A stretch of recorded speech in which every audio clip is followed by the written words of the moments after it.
Good news mga guro at DepEd personnel!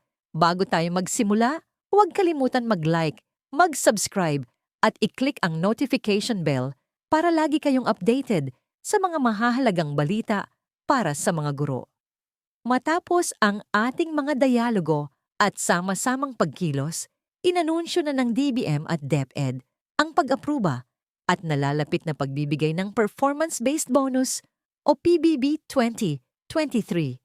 Ayon sa DBM, kwalipikado ang DepEd para sa pinakamataas na PBB rate na 52% ng basic monthly salary. Ibig sabihin, ang isang Teacher 1 na may sahod na 27,000 piso o salary grade 11 ay makakatanggap ng humigit kumulang 14,040 pesos bilang PBB para sa fiscal year 2023. Ang pagtaas na ito ay patunay ng mas mataas na performance rating ng DepEd ngayong taon. Nakakuha ito ng 80 puntos sa AO 25 assessment. This approval reflects our shared commitment to recognize the hard work and vital contributions of our educators. Dagdag pa niya, with the strong support of President Ferdinand R. Marcos Jr., we are ensuring that performance and dedication are rewarded accordingly. Ano ang susunod na hakbang? Maglalabas ang DBM ng SARO at NCA sa loob ng 1 buwan. Kapag natanggap na ito ng DepEd, ipapasa sa regional at division offices para sa release ng PBB.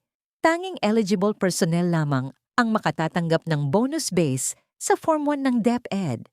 Ayon kay DepEd Secretary Sunny Angara, our teachers and education personnel are the backbone of our nation's future.